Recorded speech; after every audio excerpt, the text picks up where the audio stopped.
അങ്ങനെയുള്ള ആ ഭഗവാന്റെ രൂപത്തിനെ അവിടെ പറയാണ്. പീലിക്കിരീടം, പുഷ്പകുണ്ഡലങ്ങൾ, അതുമാതിരി സ്വർണ്ണവർണ്ണമുള്ള പീതാംബരം, വൈജയന്തിമാല, നടവരനായിട്ടുള്ള ആ കൃഷ്ണചന്ദ്രൻ വേണുദ്വാരത്തിൽ, അതായത് ഓടക്കുഴലിൻ്റെ ആ നാളത്തിൽ തൻ്റെ അധരത്തിനെ ചേർത്തിട്ട് ഗോപപാലന്മാരാൽ അനുഗ്രഹീതനായിട്ട് ആ വൃന്ദാവനത്തിൽ പ്രവേശിക്കുകയാണ് ഭഗവാൻ.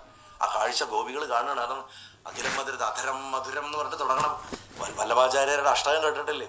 എല്ലാം മധുരമാണ്, എല്ലാം മധുരമാണെന്ന് പറയണം. കുന്നിക്കുരുവിൻ്റെ മാലകളൊക്കെ ഇട്ടിട്ടാണ് ഭഗവാന്റെ വൃന്ദാവന പ്രശോഭന. ആലോചിച്ച് നോക്കും, മരതകം പോലുള്ള ശരീരത്തിൽ കുന്നിക്കുരുവിൻ്റെ മാലയൊക്കെ കിടക്കുമ്പോഴുള്ള ചന്തം എന്തുമാത്രമായിരിക്കുന്നു. അപ്പോൾ അവനവൻ്റെ സങ്കല്പശക്തിയെ എത്രത്തോളം മൂർത്തിമദ്ഭാവത്തിൽ ഒരു സാധകൻ എത്തിക്കാൻ പറ്റുമോ അതിന് ഉതകുന്ന വിധത്തിലാണ് ശുഗമഹർഷി കൃഷ്ണന്റെ ശരീരവർണ്ണന നടത്തിയിട്ടുള്ളത്. അങ്ങനെ ഭഗവാൻ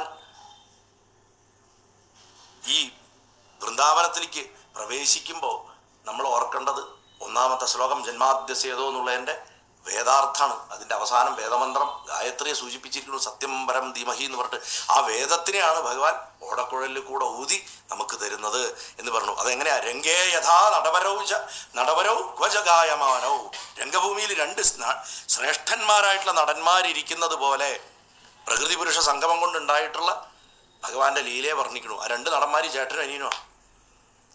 അങ്ങനെ ആ രംഗത്ത് ഭഗവാന്റെ ആ വേണുഗാനത്തിൽ ശാസ്ത്രങ്ങൾ പഠിക്കണ്ട, സത്സംഗങ്ങൾക്ക് പോകണ്ട, ഒരു മന്ത്രവും ജപിക്കണ്ട, ഒരു സ്തോത്രവും ജപിക്കണ്ട, ഒന്നും ചെയ്യണ്ട.